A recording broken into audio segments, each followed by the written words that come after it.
Assalamualaikum warahmatullahi wabarakatuh. Apa khabar semua? Alhamdulillah. Bersama saya Ustaz Helminuddin. Hari ini kita akan sambung PDPR kita Pendidikan Islam tahun 6 di dalam bidang akidah. Selamat belajar. Tajuk kita hari ini ialah jauhi syirik. Sebelum kita mengenali dengan lebih lanjut tentang syirik, marilah sama-sama kita menonton video ini dan mengambil pengajaran daripadanya. Assalamualaikum. Man Syamsul. Apa khabar? Berborak sakan. Nampak serius je tu. Waalaikumsalam. Khabar baik. Waalaikumsalam. Kamu Atan, ingatkan siapa tadi? Yalah, perniagaan saya semakin teruk. Tengoklah hari ini saja, tiada pelanggan datang ke kedai saya. Oh, begitu.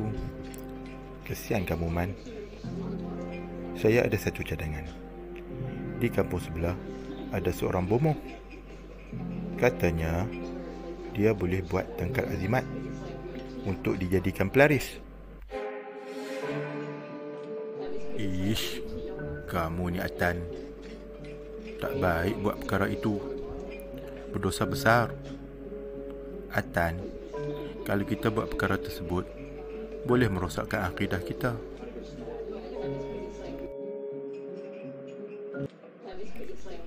Ya, betul tu.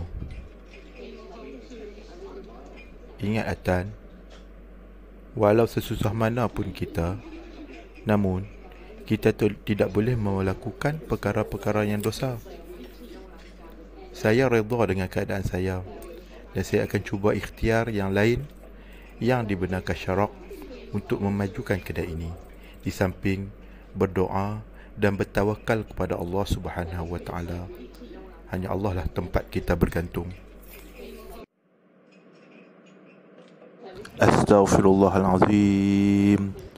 Terima kasih Syamsul, Man, kerana nasihatkan saya. Saya tidak akan mengulangi kesilapan saya lagi. Maafkan saya. Ya Allah, ampunilah dosa-dosa hamba-Mu ini. Bagus Atan, kamu telah insaf.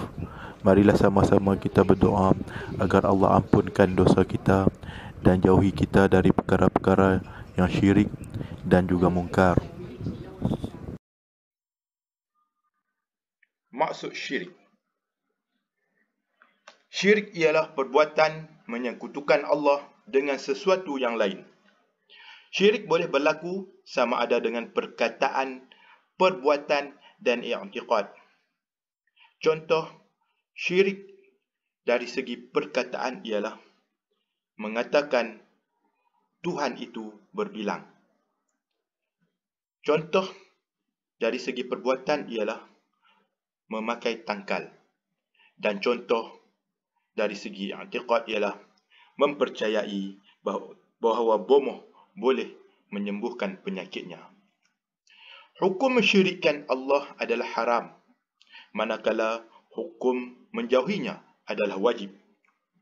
Perbuatan ini dikategorikan sebagai dosa yang paling besar serta dijanjikan dengan azab yang pedih. Syirik terbahagi kepada dua, syirik jali dan syirik khafi. Dalil naqli menjauhi syirik. Firman Allah Subhanahu wa taala, "Ba'da a'udzu billahi minasyaitonir rajim. Fala taj'alu lillahi andadan wa antum ta'lamun." Surah Al-Baqarah ayat 22 yang bermaksud, maka janganlah kamu mengadakan bagi Allah sebarang sekutu, padahal kamu semua mengetahuinya bahawa Allah ialah Tuhan yang Maha Esa. Syirik jali. Syirik jali ialah mempercayai atau mengaku bahawa adanya Tuhan lain selain Allah atau menyembah selain Allah yang esa. Syirik jali juga dikenali sebagai syirik besar. Contoh keadaan yang membawa seseorang kepada syirik jali iaitu menyembah berhala, matahari, bulan atau lain-lain. Meminta doa dan pertolongan selain Allah. Antaranya lagi ialah memakai tangkal, azimat dan memohon kepada bomoh-bomoh yang melakukan sihir dan mempercayai bahawa bomoh-bomoh itu boleh menyembuh dan memberi kemudaratan kepada dirinya. Akibat orang yang mengamalkan syirik jali iaitu merosakkan akidah, hilang pergantungan dengan Allah Subhanahu wa taala, berdosa besar dan dimurkai Allah, dan yang terakhir, na'udzubillah min zalik, kekal dalam api neraka. Syirik khafi ialah tidak meletakkan Allah sebagai yang mutlak dalam niat ketika beribadah. Syirik ini dikenali juga dengan syirik kecil. Keadaan yang membawa seseorang kepada syirik khafi iaitu riak dalam ibadah, iaitu melakukan sesuatu ibadah bukan kerana Allah semata-mata, seperti seseorang melakukan ibadah kerana mahu pujian atau tempat dalam masyarakat. Akibat orang yang mengamalkan syirik khafi, yang pertama, menghapuskan pahala amalannya, sukar menerima pandangan orang lain, menimbulkan permusuhan, dibenci masyarakat, dan mudah berputus asa. Mari sama-sama kita dengar kisah tawaran kaum musyrikin Quraisy kepada Nabi Muhammad SAW. Pada suatu hari, Nabi Muhammad SAW didatangi sekumpulan musyrikin Quraisy yang meminta Nabi mensyirikkan Allah. Mereka meminta Nabi Muhammad SAW agar memeluk agama mereka dan menyembah berhala.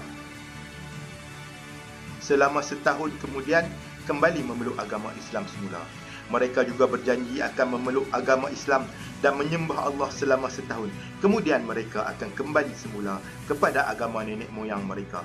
Kaum musyrikin Quraisy ini juga berjanji akan menghadiahkan harta yang sangat banyak kepada Nabi Muhammad SAW dan menjadikan baginda orang yang paling kaya di Mekah. Jika bersetuju dengan permintaan mereka, perbuatan kaum musyrikin Quraisy ini menyebabkan baginda menjawab dengan tegas, "Aku memohon perlindungan Allah daripada mensyirikkan Allah dengan yang lain."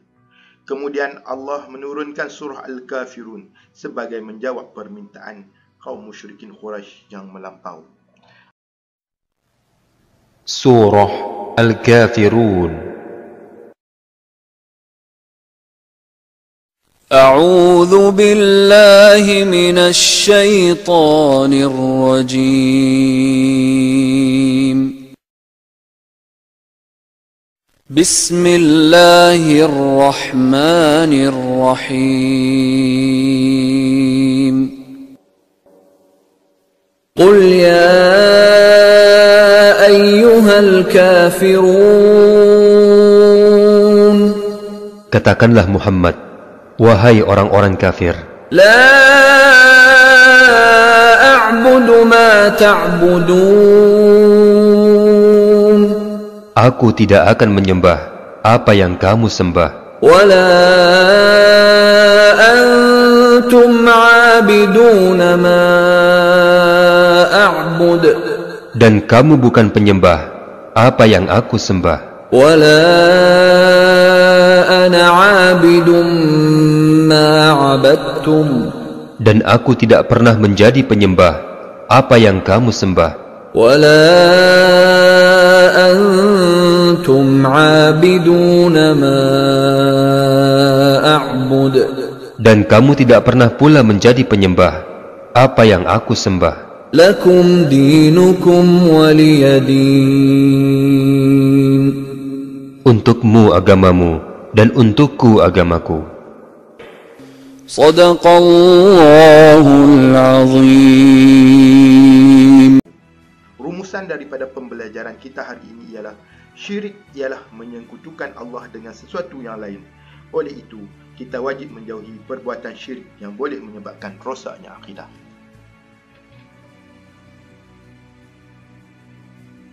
Sekian dulu pembelajaran kita untuk